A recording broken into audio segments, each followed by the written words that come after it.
tonight I will speak about my experience as an artistic director of a very specific festival, which is called Triennale, International Festival of the Arts, in a certain area, Germany, and how I made my programmatic decisions. And I'm sure there will be no direct link with transposing this experience to, let's say, structures here. And that's also something I would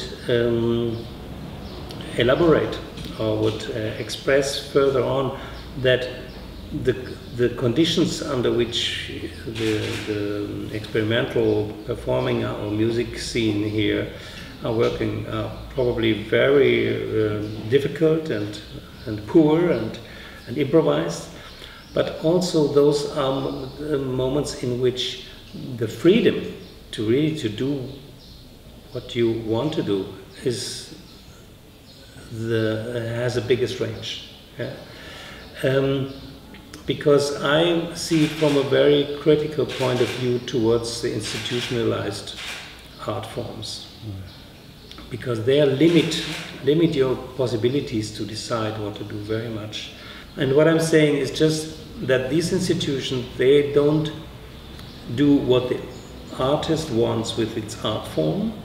They want artists to do something what the institution needs for its existence. And what I wanted to point out is the ambivalence of a well-funded cultural system like we have it in Germany, and of the gravity and the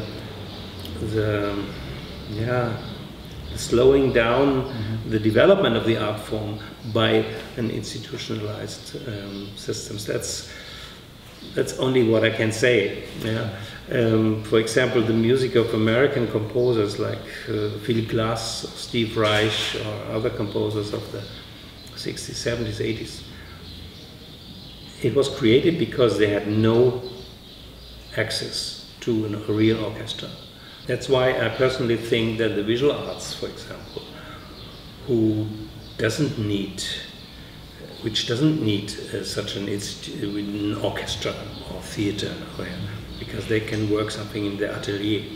That's why they are progressing much faster in terms of artistically development.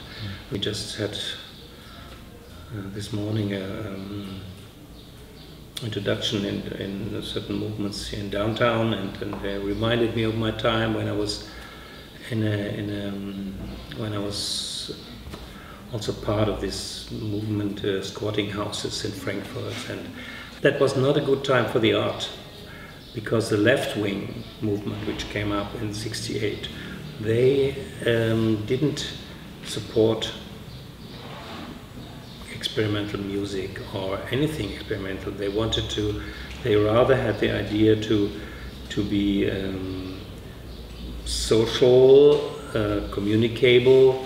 What I can observe in the last 20 years is that there's a strong tendency now to say goodbye to the hierarchical structures, because these theaters have been still somehow being disconnected from political movements. And you can discover now in the performing arts that this is going to be dissolved, and that they become more a balanced, emancipated way of collaboration in certain theater groups, dance groups.